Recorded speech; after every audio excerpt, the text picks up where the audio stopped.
Have you ever looked in the mirror and felt like even though you look whole on the outside, on the inside something broke and never went back into place? Maybe you're not broken. Maybe you're just in the process of being reborn. Rumi said, "The wound is the place where the light enters you." But what if you've spent so much time running away from that light, trying to appear strong, trying to please, trying to be enough for others, that you've forgotten what it's like to see yourself whole? The truth is brutal. As long as you keep trying to fit into the world that rejects you, you will continue to feel invisible. This isn't just another video about self-esteem. This is about something deeper. This is about the self-love that leaves you untouchable, because there is a silent strength that is born when you stop begging for love and start loving yourself with your soul. It's about when you choose to belong even if no one else will. It's when you learn to listen to yourself while the world screams. It's when you understand that you no longer need to prove anything to anyone, not to him, not to them, not to whoever left you waiting. Have you ever noticed how true self-love isn't loud? He doesn't need applause, nor validation. It doesn't need to be posted, liked, or approved. Real self-love is the kind that keeps you going even when everything around you is falling apart. But what if you never learned to love yourself like that? What if everything you were taught about self-love was just another way to mold yourself to be accepted and not to be free? Do you feel like you have to be strong all the time? That you have to smile even when you're bleeding inside? Have you ever felt that the more you give, the more you lose yourself? That the world looks at you, but doesn't see you? Maybe it's not sadness. Maybe it's just the reflection of years of trying to survive without choosing. The tired soul does not scream. It is silent. And in this silence, the truth is born. What you look for in the eyes of others is waiting to be found within you. Self-love is not about setting boundaries to push away. It's about creating an inner sanctuary where only those who honor their light and respect their darkness enter. You don't need crumbs of attention anymore. You need presence. Yours. You need to look at yourself with kindness. Embrace your chaos. Hug yourself even when you feel unwanted. Rumi reveals, "You were born with wings. Why do you still crawl through life? You were born to fly above the pains that tried to limit you. But for that, you need to find yourself again. You need to stop looking outside for what has always lived within you. Because only when you come back to yourself, do you become untouchable." And that's what we're going to talk about now. About the invisible pain that taught you to hide, and about the exact moment when everything changes, when you decide that this time, you will not abandon yourself anymore. If any part of this beginning touched your soul, stop for a moment, take a deep breath, and comment below, "I choose to find myself again." This phrase isn't just a comment, it's a silent decision, a soulful choice, a way of saying to the universe, "Enough of abandoning me for fear of not being loved." And if you feel like you need to hear this more often, not out of neediness but out of awakening, like it now, it shows that you're alive inside, that something inside you still believes in healing. And if you want to walk with me on this journey of rebirth, subscribe to the channel. Because here, we don't speak to the ego, we speak to the soul. You are not alone, and this video was made for you. But now, let's go deeper. Because what holds you back is not just a lack of self-love. It's what came before that. It's the pain you never named. It's the invisible wound you've learned to hide even from God. And it's time to reveal that truth. Have you ever felt disposable? As if no matter how completely you gave yourself, something was always missing? As if the love you so carefully offered was ignored, forgotten, exchanged? As if your value was invisible to the very people you most wanted to see it? Maybe you did everything. You tried to be calmer, sweeter, more understanding. You swallowed your pain so as not to upset anyone. You silenced your truth to maintain peace. You pretended to be okay just to avoid being abandoned. But still, you ended up alone within yourself.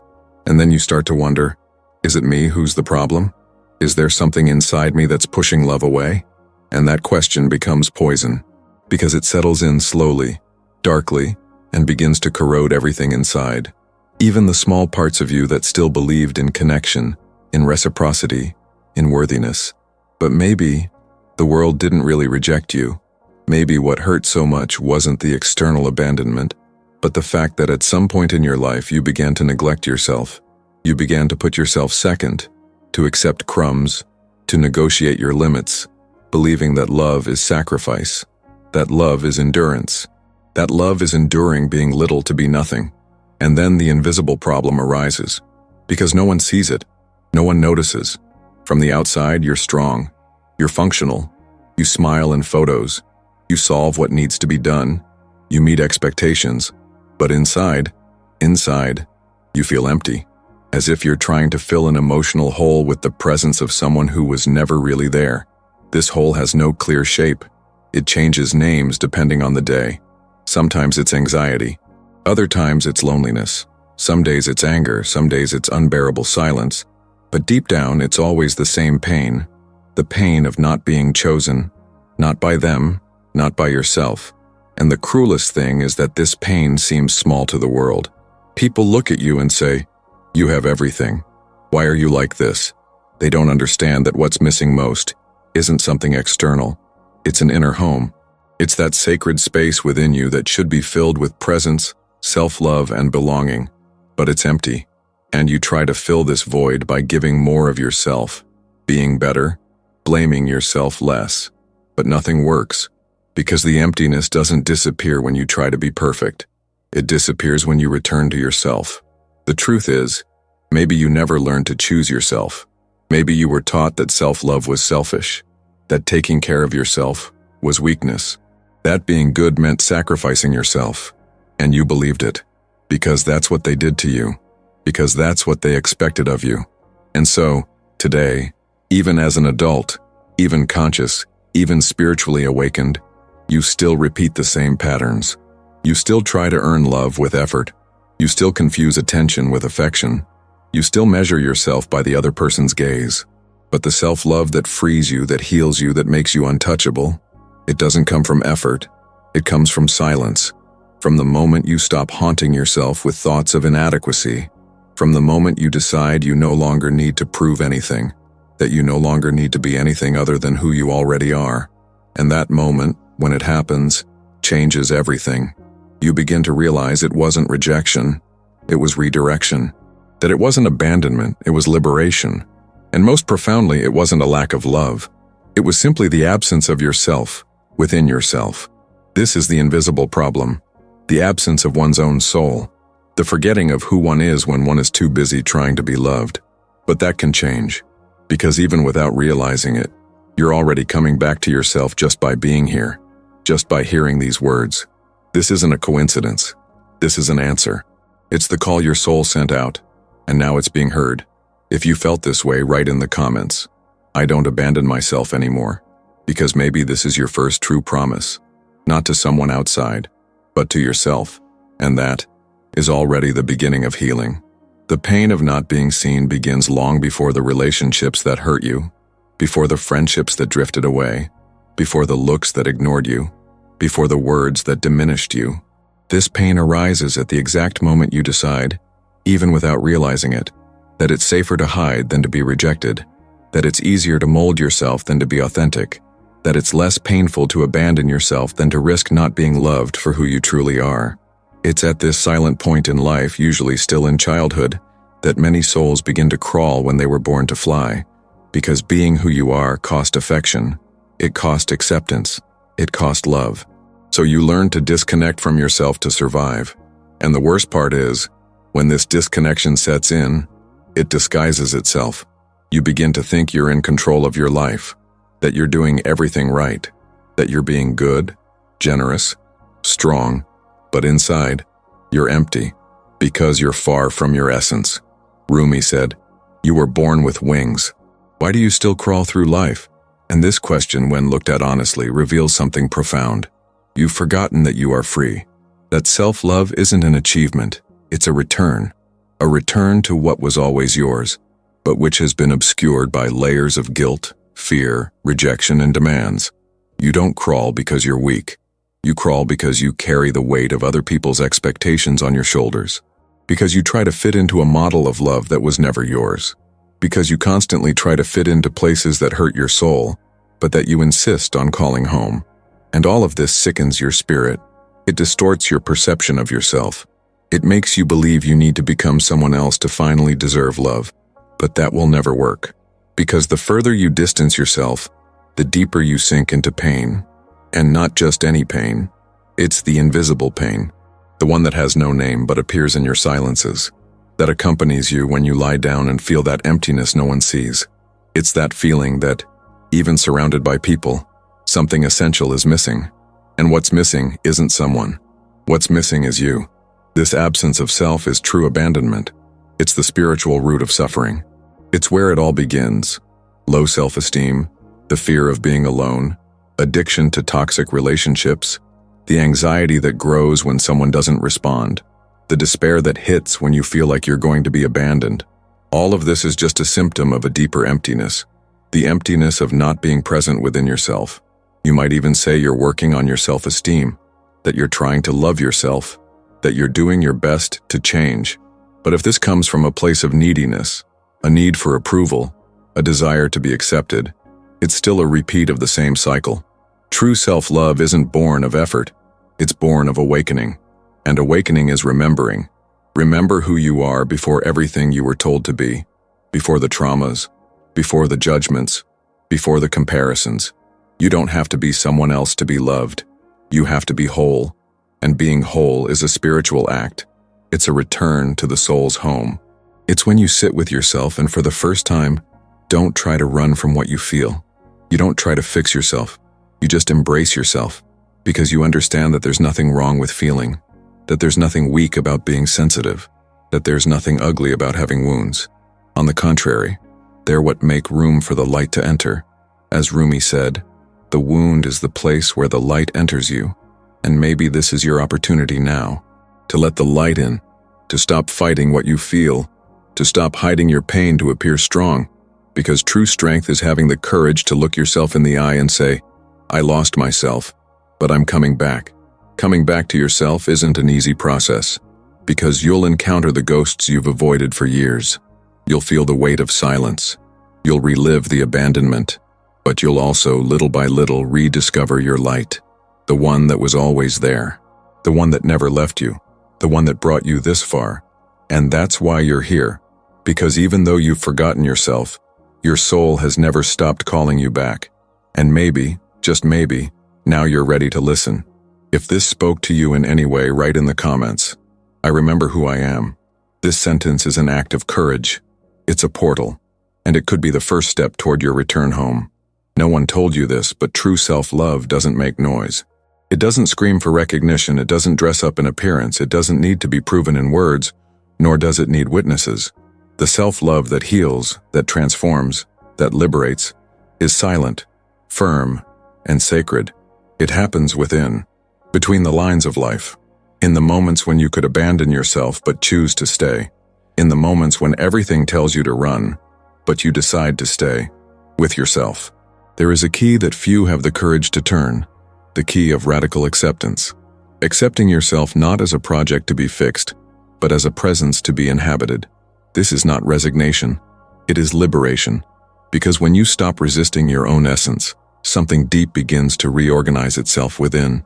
Pain loses its strength, emptiness loses its meaning, fear loses its control, and a kind of peace is born that is independent of circumstances. A peace that anchors you, that sustains you, that makes you untouchable. This peace is what many mistake for coldness, but it's not coldness, it's emotional maturity. It's spiritual awareness. It's the result of so many falls that you no longer need to prove you're standing. You simply are. Whole, even with the cracks. Serene, even with the chaos around you. And this state, this inner place, is only possible when you stop fighting who you are. When you stop comparing yourself, putting yourself down, demanding perfection. What makes you untouchable is not aggressive force.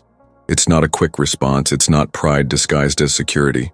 What makes you untouchable is the peace of who you belong to, of who has returned to their inner home and is no longer for sale, of who knows their worth even when no one recognizes it, of who you choose even when the world turns its back. This is the key that opens the door to true freedom. But why doesn't anyone talk about this? Because it doesn't sell.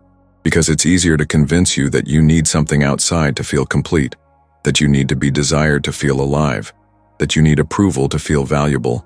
And you believed it. Because shallow teachings disguise themselves as truths when you're thirsty. But there comes a time when your soul begins to scream, not loudly, but silently. You begin to feel something is wrong, that the quest for attention exhausts you, that the need to be a priority makes you small, that the struggle to be seen distances you from yourself.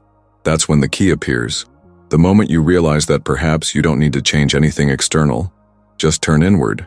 The return inward isn't quick, nor glamorous. It's often lonely. You'll hear your own pain. You'll face the parts of yourself you'd rather ignore. You'll recognize the places where you're still trapped in need, in the childish hope that someone will come and save you. But after the tears comes relief. After the pain comes truth. After the darkness comes a kind of light that doesn't blind, it illuminates. It's this light that begins to guide your steps. Not because everything is perfect, but because finally, you see yourself. You accept yourself. You honor yourself. And then, paradoxically, the people around you begin to truly see you too. Not because you've changed for them, but because you've changed for yourself. You stopped begging and started choosing. You stopped waiting and started deciding. You stopped being silent and started listening to yourself. Spiritual healing doesn't happen when pain disappears. It happens when pain no longer dominates you, when it becomes part of the path, but no longer the destination, when it passes through you but doesn't define you, when it reveals you but doesn't limit you. This is self-love in its purest form, when even your pain feels embraced by you, when even your shadows are included in your embrace, when even your fears are looked upon with compassion. Rumi said, "You have to keep breaking your heart until it opens." It's not about avoiding pain. It's about transforming it. It's about allowing it to shape you, not destroy you. Because in the end, it's not about eliminating suffering. It's about going through it consciously and coming out the other side more whole than when you went in. The secret is to stop running away, to stop trying to be someone else, to stop waiting for something outside to fill what can only be filled by you. True self-love begins the day you decide you're no longer going to put yourself off. The moment you realize you don't need to be accepted to exist, that you don't need to be desired to be valuable, that you don't need to be understood to be true. If you felt this key move within you, write in the comments, "I come back to myself." This sentence could be your beginning, a whisper from the soul that finally decides to inhabit its own presence. And that, my dear, changes everything. Maybe you're in a relationship right now where you have to beg for scraps of attention. Maybe you're waiting for a message that never arrives. Maybe you're holding it together, trying to justify the other person's silence, trying to believe the problem isn't you, but at the same time feeling as if it is. Maybe you've normalized absence, got used to being left behind, learned to settle for almost love, almost presence, almost reciprocity, almost happiness, and yet you remain there. Not because you're weak, not because you enjoy suffering, but because somewhere deep in your history, you learned that this is what love is. It's persisting, it's enduring, it's molding yourself to fit in, it's diminishing yourself to be accepted. You learned that when someone ignores you, it's you who needs to change. That when someone doesn't choose you, it's because you weren't enough. That when someone leaves, it's a sign that something in you wasn't worthy of staying. And that hurts more than any external abandonment. Because it's not just about losing someone. It's about losing yourself trying to hold on to that someone. It's about distancing yourself from your own essence in exchange for a presence that was never whole. And then, every time you get closer to someone else, you distance yourself. Every time you try to prove your worth, you forget you weren't born to be tested. Every time you give in, you die a little inside. But you keep going, because you're afraid of being alone, because you think you can't bear the emptiness, because you no longer know what it's like to be at peace within yourself. But what if I told you that no one can abandon you anymore, when you're already whole within yourself? What if I told you that the emptiness you feel isn't the absence of someone else, but the absence of yourself? What if, for the first time, you looked at this pain and realized it's trying to show you a way back, a path that begins when you stop chasing after those who can't see you, and start running toward yourself? It's not theory. It's not a fancy internet phrase. It's real. It happens every day to people who, like you, one day got tired of living half-heartedly, who woke up one day and decided they were no longer going to beg for affection. They were no longer going to explain themselves to fit in. They were no longer going to confuse presence with superficial attention. They understood that the love they sought outside was actually a reflection of the love they lacked within. I remember a woman who came to me after a devastating breakup. She said she felt invisible, that she had given everything she had and it still wasn't enough, that the other man had moved on, as if she had never existed. And as she told the story, it was as if she spoke to the souls of so many others, because that pain was familiar. It was the pain of those who were not prioritized, of those who were forgotten, of those who believed that if they loved enough, they could be loved back. But over time, she began to look within herself. She began to write to herself. She began to sit in silence and listen to her own thoughts. She began to notice that much of what she felt for others was actually the desire to feel alive again, and that she could feel this without needing anyone. She began to do things alone, to go out alone, to sleep peacefully without waiting for a message, and something magical began to happen. She not only found herself again, but she began to heal. Healing didn't come from outside. It didn't come with a new love, nor with apologies for the old. It came from the moment she realized she was whole, that her pain had taught her, that her absence had been a return, that her solitude had been a new beginning. And today, when she talks about herself, there's no more pain in her eyes. There's peace, not because she forgot what she experienced, but because she integrated it, because she embraced it, because she finally understood that true presence is hers. Maybe you're not there yet. Maybe you're still waiting for an answer, a sign, a return, but maybe this video is exactly that. The sign your soul asked for. The answer that doesn't come from someone else but from within. Maybe you've forgotten who you are. Maybe you've lost yourself trying to be the ideal woman for someone who never saw your soul. But now you can return. Return to yourself. Return to the sacred that dwells within you. Because there, no one abandons you. There, you are enough.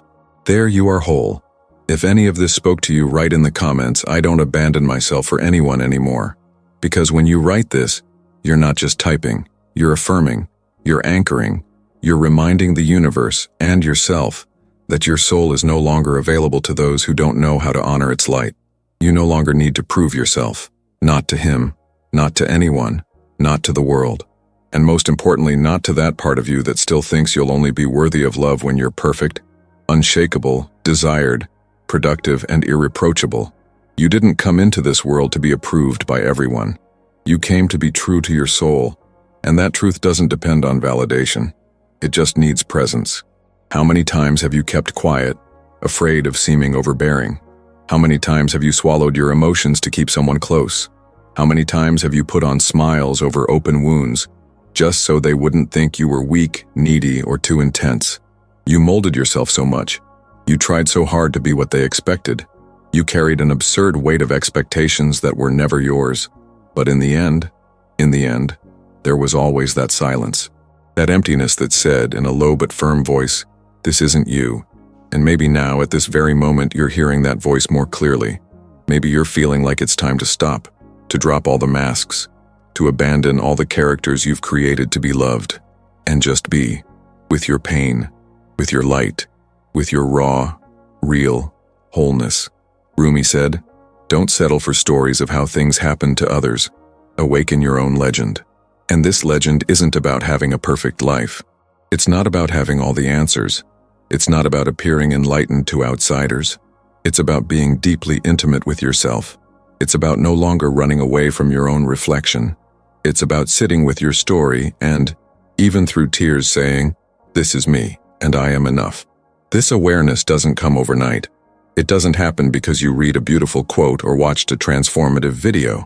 It emerges slowly, like a whisper that grows stronger each time you choose to be with yourself, each time you honor what you feel, each time you say no to what hurts you and yes to what heals you. It's a process, and in this process, you begin to empower yourself, not in that loud way that tries to convince the world of your strength, but in that silent way that brings peace. The peace of someone who no longer needs to rush. The peace of someone who knows their worth. Spiritual empowerment isn't about feeling invincible. It's about feeling whole even amid the cracks. It's about realizing that the pain you carry isn't a flaw, but a passage. That vulnerability isn't weakness, but a bridge. That your story doesn't limit you, it reveals you. And from that place, everything changes. You begin to see things differently. The people who ignored you no longer affect you. Unanswered messages no longer paralyze you. The silences of others no longer confuse you. Because now you hear your own voice. Now you know that your value lies not in being chosen, but in choosing yourself. It lies not in being seen, but in seeing yourself. It lies not in being accepted, but in accepting yourself with the depth of someone who knows they didn't come here to fit in, but to expand. You no longer need to prove yourself, and that's liberating, because all the energy that was once spent trying to be something you're not can now be used to become everything you've always been. And in that space, a new version of you is born. Not an invented version, but a remembered version. The woman you were before the pain, before the rejection, before you forgot yourself. She's still there, waiting for you to embrace her, waiting for you to come back, waiting for you to say, now I'm ready. And being ready doesn't mean being fearless. It means not letting fear decide for you. It means feeling everything and still moving forward. It means loving yourself even with the loose pieces. It means realizing that you don't need to be complete to be whole, because being whole isn't about being perfect. It's about being honest with your own soul. And perhaps this is the greatest shift in consciousness. Understanding that there is no lack when there is presence, that there is no abandonment when there is inner belonging, that there is no lasting rejection when you have already chosen yourself. If this resonated with your journey, please write in the comments, "I am enough for myself." This phrase may seem simple, but when said with truth, it has the power to change your relationship with everything. Because when you recognize yourself, the whole world begins to see you differently. And that's where we continue, because there's still something more you need to see. If you've made it this far, it's because something inside you has recognized this truth. Because your soul silently is asking for more. More presence, more self-love, more healing. And that's exactly what you'll find here.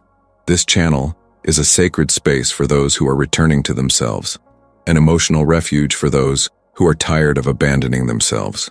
So if this video spoke to you on some deep level, subscribe now, not out of obligation, but out of choice. The decision to continue this journey alongside someone who speaks to your soul.